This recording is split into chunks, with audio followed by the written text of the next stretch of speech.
Iran की इस खतरनाक जंग, ईरान का सबसे बड़ा वेपन पता है क्या? ईरान की सबसे सुरक्षित न्यूक्लियर रिसर्च फैसिलिटी, जहां दुनिया की नजरें टिकी हुई हैं।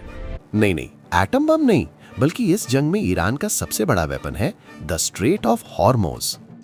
यह है दुनिया में ईरान की लोकेशन और ईरान के बिल्कुल पास समंदर का एक छोटा सा रास्ता है। ये दिखने में तो छोटी सी जगह है, लेकिन असल में ये कोई आम रास्ता नहीं है, क्योंकि ये छोटा सा रास्ता so small you couldn't even fit Luxembourg आज पूरी दुनिया की इकोनॉमी का सबसे इंपॉर्टेंट पॉइंट है। Is a major international shipping route for oil and gas, क्योंकि इस छोटे से रास्ते के आसपास सारी ऐसी कंट्रीज हैं जहां दुनिया में सबसे ज्यादा ऑयल पैदा किया जाता है। 20% global oil supplies are transported through the waterway, जैसे कि Kuwait country 5th largest oil reserve, Iraq, Bahrain, Qatar, UAE और even Saudi Arabia largest energy company in the world. और इसी तेल की वजह से आज ये सारी कंट्रीज दुनिया की सबसे अमीर कंट्रीज में से हैं। इन कंट्रीज में तेल प्रोड्यूस होने के बाद ये सारा का सारा तेल इसी समंदर के छोटे से रास्ते को क्रॉस करके पूरी दुनिया तक पहुंचता है, जिससे ये सारी कंट्रीज बहुत पैसा कमाती हैं। और फिर इसी तेल से पूरी दुनिया की इकोनॉमी चलती है। हर दिन इस रास्ते से 2 करोड़ से भी ज्यादा ऑयल बैरल्स गुजरते हैं। मतलब हर साल इस रास्ते से दुनिया में ट्रिलियंस ऑफ डॉलर्स का बिजनेस होता है। मतलब ये रास्ता दुनिया की इकोनॉमी के लिए सबसे ज्यादा इंपॉर्टेंट है। लेकिन इस रास्ते में एक बहुत बड़ा मसला है। इस रास्ते के बिल्कुल बीच में गुजरने के लिए एक बहुत ही तंग जगह है और हर कश्ती को यहाँ से गुजरकर जाना लाजमी है। और ये छोटा सा रास्ता सिर्फ और सिर्फ 40 किलोमीटर है और पिछले 40 साल से इस छोटे से रास्ते पर एक ही आदमी का कंट्रोल होता है, और वो ईरान का सख्त और ताकतवर नेता आयतुल्ला सैयद अली खामेनेई का सुप्रीम लीडर। यही वो रास्ता है जहां से आपकी गाड़ी और मोटरसाइकिल तक पेट्रोल पहुंचता है, और इसी रास्ते की वजह से बसेस, ट्रेन और इवन जहाज भी चलते हैं। और इस बात का हमेशा से ईरान को अच्छी तरह पता है, इसीलिए जंग शुरू होने से पहले ही ईरान बार बार अमेरिका को धमकियां दे रहा था। Iran has now issued a new warning to the United State कि अगर तुमने हम पर हमला किया तो हम ये रास्ता बंद कर देंगे, जिससे पूरी दुनिया की इकोनॉमी को एक बहुत बड़ा झटका लगेगा। लेकिन अमेरिका ईरान की धमकियों से रुका नहीं, बल्कि अमेरिका और इजराइल ने मिलकर अपनी पूरी ताकत से ईरान पर हमला कर दिया। मिलिट्री और जंग शुरू होते ही इजराइल के 200 फाइटर जेट्स तेजी से ईरान की तरफ रवाना हुए और ईरान के supreme leader ayatollah Ali Khamenei को शहीद कर दिया। मिनी अपने सुप्रीम लीडर को खोने के बाद ईरान ने भी अमेरिका और इजराइल को जवाब देना शुरू किया। इजराइल के कई सिटीज पर मिसाइल्स फायर किए। इसके बाद ईरान अमेरिका के बेसिस पर भी हमले करने लगा और आखिर अब जब ईरान का सुप्रीम लीडर फौत हो चुका था, ईरान ने अपनी तारीख का सबसे बड़ा वेपन निकाला, जो इससे पहले ईरान ने कभी नहीं किया था।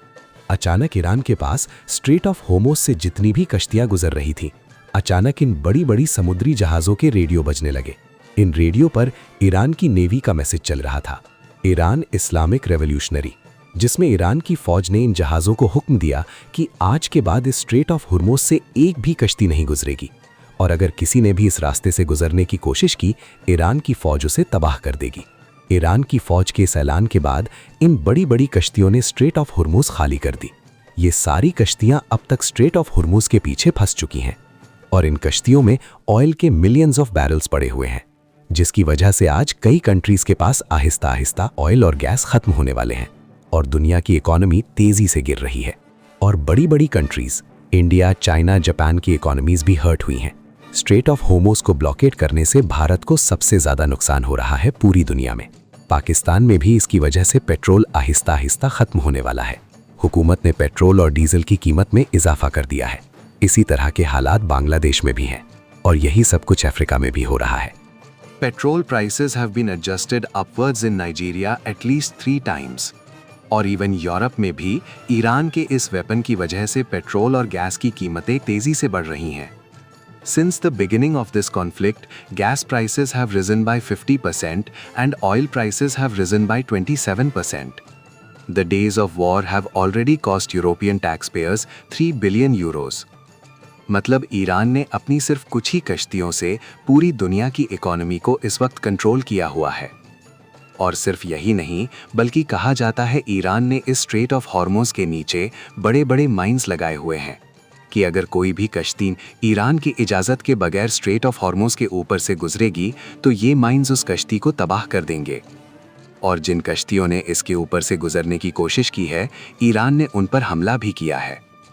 इन सारी कश्तियों को बंद करने के बाद ईरान ने दुनिया को एक ऑफर भी दी है कि अगर जो भी स्ट्रेट ऑफ हॉर्मुज से गुजरना चाहता है उसे बस एक छोटा सा काम करना होगा, अपने मुल्क से अमेरिका और इजराइल के एम्बेसडर्स को बाहर निकालना होगा।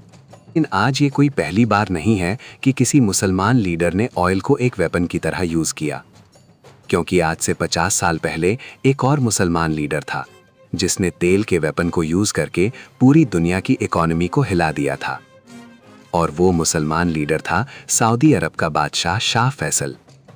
और शाह फैसल के 50 साल बाद आज उसी तरह ईरान ने भी स्ट्रेट ऑफ हॉर्मुज बंद करके पूरी दुनिया की इकोनॉमी को हिला कर रख दिया है। और ईरान का कहना है कि ये जंग तब तक नहीं रुकेगी जब तक वो अपने शहीदों का बदला नहीं ले लेते, और ये स्ट्रेट ऑफ हॉर्मुज आगे भी बंद रहेगा। ईरान कभी सरेंडर नहीं करेगा।